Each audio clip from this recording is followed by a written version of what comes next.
Special dedication to the recent Leaside High School 25th reunion.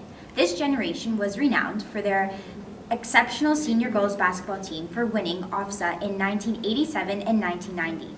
Although the whole team contributed to the success, the clear stars were Jenna Bolton, Jenna Newton, and Amy Tanaka. After all graduating as Ontario scholars, the three moved on and moved their separate ways.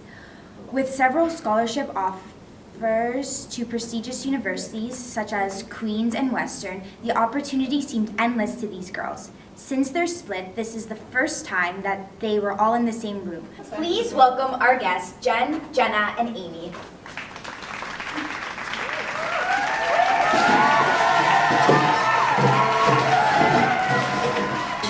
Before we get into all of our lives and get this mini reunion started, let's take a look at the highlights of your high school careers. Said to fake right and break left. Watch out for the pick and keep an eye on the fence. Gotta run the give and go, take the ball to the hole, and don't be afraid to shoot the outside, Jay. Just keep your head in the game. Just keep your head in the game, and don't be afraid to shoot the outside, Jay. Just keep your head in the game.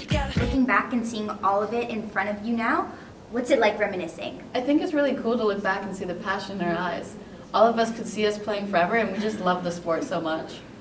So let's get into the now. Jen, what did you do after graduation? Well, after being offered scholarships to several universities, I wanted to continue pursuing basketball as more of a career. So I deferred the offers and I took another year off to train with Impact Basketball in Los Angeles. I trained pretty much every day for 2 years before I got recruited.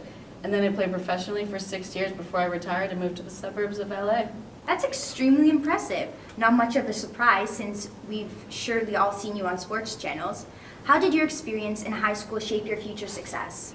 I was very fortunate as a kid growing up in a nice area. My parents could afford paying for outside training and travel costs. Especially getting started in the States, I needed a lot of financial support before I could get on my feet. I'm extremely grateful, but high school basketball definitely gave me the initiative to get things done. Well, we can all see where you are now. On to Jenna. How was your post-secondary experience? I personally decided to accept my scholarship offer to Queen's University for basketball.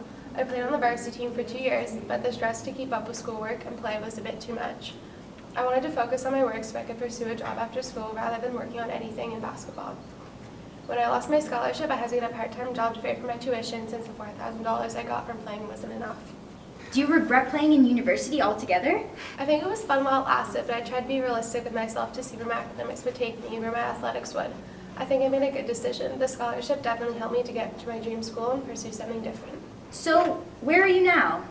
I completed my nursing degree. I moved to London, Ontario, where I currently live and work. Well, at least you got an amazing experience. So, Amy, what's your story? I did get offered a couple scholarships, but the scholarships here in Canada just weren't enough to get me by. So I decided I'd pursue my education at Seneca College, where it'd be much easier for me to afford.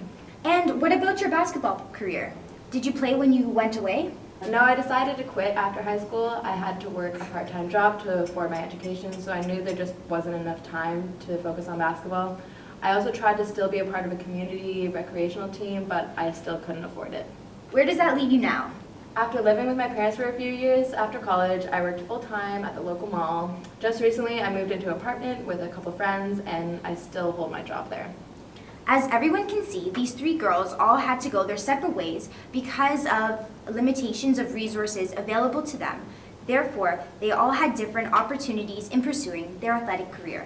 Unfortunately, those who came from lower socioeconomic statuses inevitably had less opportunities in sports participation. How do you feel that this affected your sports career? Yeah, clearly there's an uneven distribution of opportunities amongst the three of us, but that doesn't mean that either one of us is better than the other.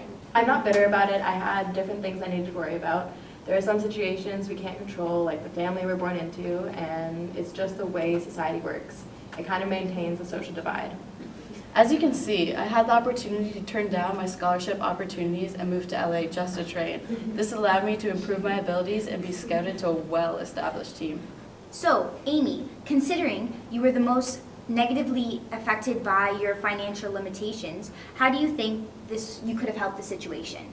I think one of the biggest disadvantages of coming from a low-income status is not getting a substantial amount of exposure. In order to succeed in sport, you need to get the right people to see you playing. So more scouting opportunities locally would let small town athletes show their talent without having to travel hours to play big tournaments or to pay big tournament fees. If I had been able to stay in the city, play on the side, and possibly be scouted, I could have received a larger scholarship, which would have helped me financially with pursuing my career. I definitely think that getting scouts to stop at local tournaments would be difficult at first, but if we try and time the events to coincide with bigger city events, it would attract some attention. If I had had the chance to stay in the city and be seriously considered locally, I definitely would have. But just because I can afford to travel great distances doesn't mean I should have to. This would definitely even the playing field between higher status and lower status players. So, as you can see, social class is a major contributor to the success of progression on athletic career. Good luck to all of you in the future. It was great having you here together tonight. Thank you for watching Sports Talk. Good night.